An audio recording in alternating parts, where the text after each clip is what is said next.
नमस्कार दोस्तों, स्वागत है आपका मेरे YouTube चैनल किताबों की दुनिया में। इस चैनल पर मैं किताबों से संबंधित जानकारियां शेयर करता हूं। तो अगर आपको किताबों में रुचि है और ये आप इस चैनल पर पहली बार आ रहे हैं तो इस चैनल को सब्सक्राइब जरूर करें।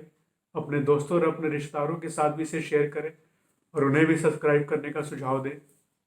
बेल आइकन जरूर प्रेस करें ताकि मेरे हर वीडियो का नोटिफिकेशन आप तक जरूर आए। तो इस वीडियो में मैं जिस किताब के बारे में आपको बताने वाला हूँ उसका नाम है बीइंग डिफरेंट। इसे लिखा है राजीव मल्होत्रा जी ने और ये प्रकाशित हुई है हार्पर कॉलिंस के द्वारा। ये इसे मैंने इंग्लिश में पढ़ा है लेकिन ये हिंदी में भी उपलब्ध है। मैं नीचे डिस्क्रिप्शन में दोनों के लिंक दे दूंगा, तो अगर आप खरीदना चाहें तो उस लिंक का भी इस्तेमाल कर सकते हैं।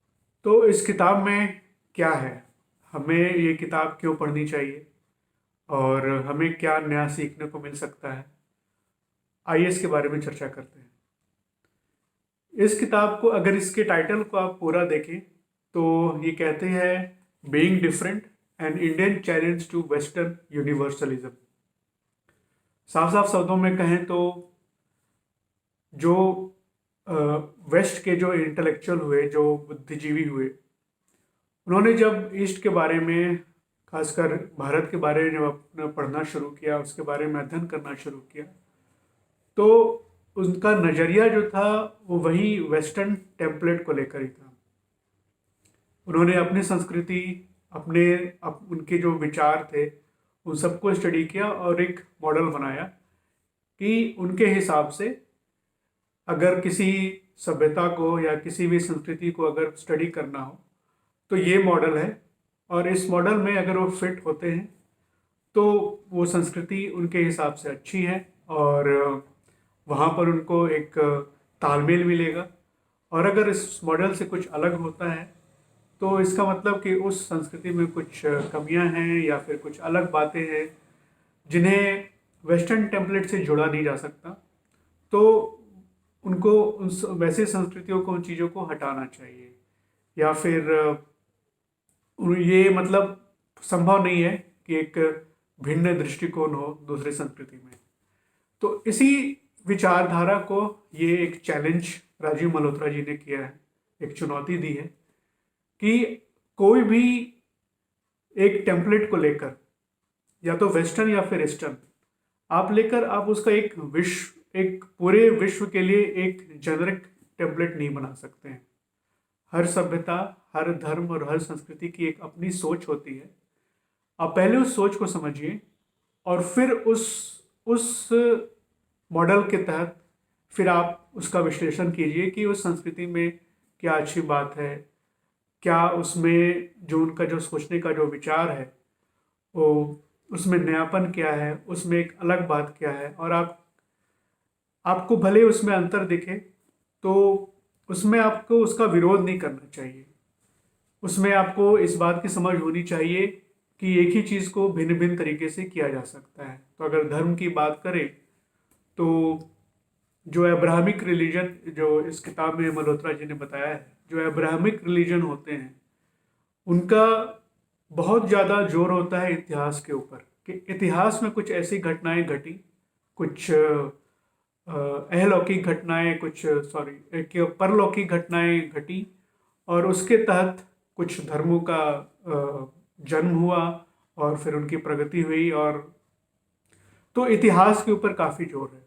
लेकिन वही अगर आप पूर्व की तरफ जब आते हैं, ईस्ट की तरफ जब आते हैं, तो आप देखते हैं कि इतिहास तो है लेकिन धर्म के जो मूल आधार हैं, जो सोच की जो पद्धति है, वो किसी ऐतिहासिक घटना के ऊपर आधारित नहीं है। उस ऐतिहासिक घटना के ऊपर ज़्यादा जोर नहीं दिया जाता है, बल्कि विचार के ऊपर जोर दिया जाता है कि उसके ऊपर मंथन होता है। फिर कोई और आता है, फिर उसी विचार को लेके कुछ उसमें नए आयाम जोड़ता है या फिर उसको सुधारता है।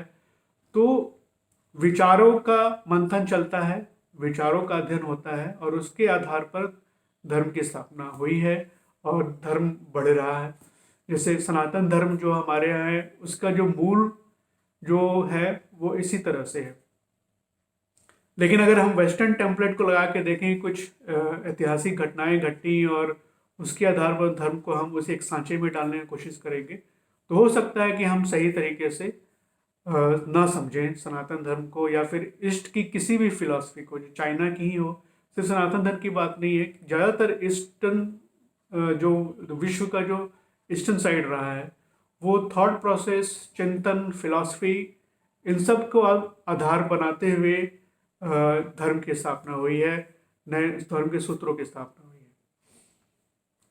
वेस्टर्न में भी हुई है, लेकिन वहाँ पे जोर जो होता है वो काफ़ी सारे ऐतिहासिक घटनाओं के ऊपर ज़्यादा जोर होता है, कि क्योंकि जीसस ने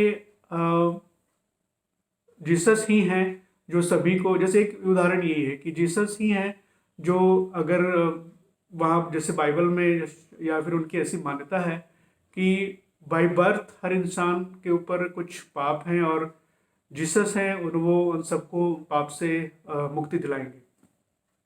लेकिन वहीं आप सनातन धर्म में आते हैं तो उसने कि ऐसा कुछ नहीं है।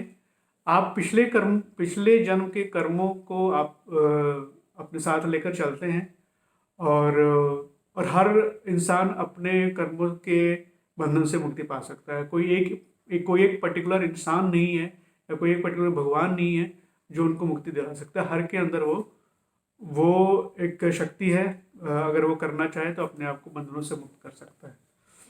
तो ये फर्क है।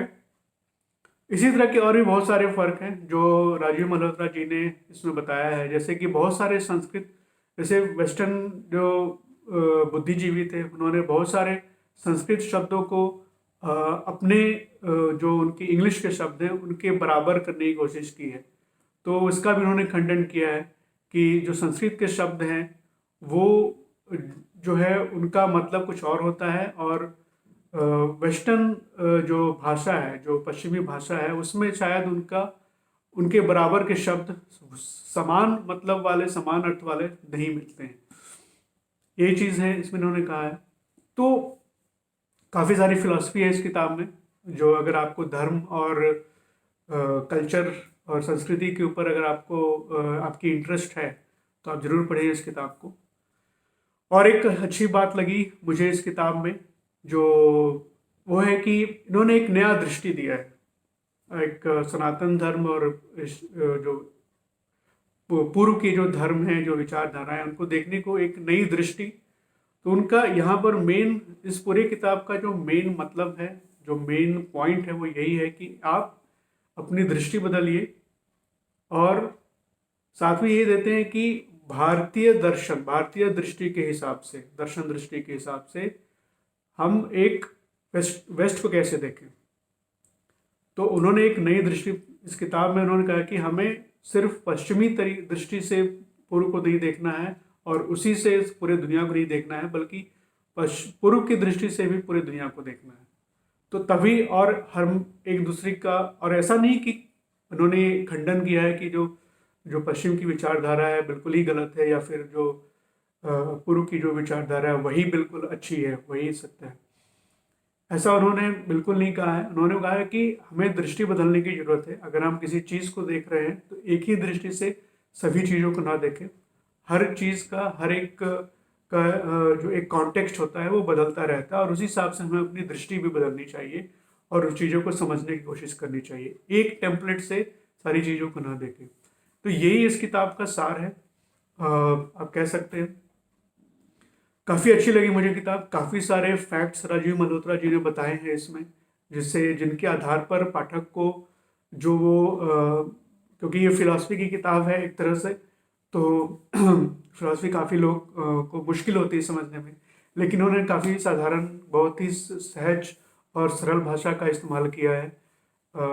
हिंदी के बारे में तो मैं नहीं बता सकता, लेकिन तकरीबन इंग्लिश के बारे में मैं कह सकता हूँ कि बहुत ही मुश्किल इंग्लिश का इस्तेमाल इन्होंने नहीं किया है, और जो उदाहरण दिए हैं उन सभी उदाहरणों से आपको उनके पॉइंट बहुत ही आसानी से समझ में आ जाता है। और एक अच्छी बात उन्होंने रखी है इस किताब में कि हर एक चैप्टर के अंत में एक टेबल बना दिया है, जहाँ पर आप जो मुख्य बातें वो एक सिलसिलेवार तरीके से लिखी हुई है। तो बाद में जब आप किताब पढ़ लेंगे तो आप उन पॉइंट्स को भी बार बार देख सकते हैं, ताकि हर बार आपको पूरी किताब पढ़ने की जरूरत ना पड़े, अगर आप एक रिवीजन करना चाहते हो।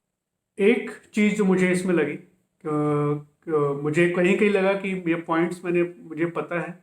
उसका कारण ये था कि मैंने काफ़ी पहले और कई बार विवेकानंद साहित्य को पढ़ा हुआ है, जहाँ पर उन्होंने भारत की संस्कृति और धर्म के बारे में काफ़ी अच्छे से बताया है विवेकानंद जी ने, जो उनके विचार थे। तो अगर आपने भी विवेकानंद साहित्य को थोड़े बहुत अच्छे तरीके से पढ़ा है तो शायद आपको इसमें बहुत ज़्यादा नए पॉइंट मतलब नहीं मिले, लेकिन उदाहरण काफ़ी अच्छे दिए हुए हैं इस किताब में। और अगर आपने बिल्कुल भी नहीं पढ़ा है तो आपके लिए बिल्कुल सारी बातें बिल्कुल नई होंगी।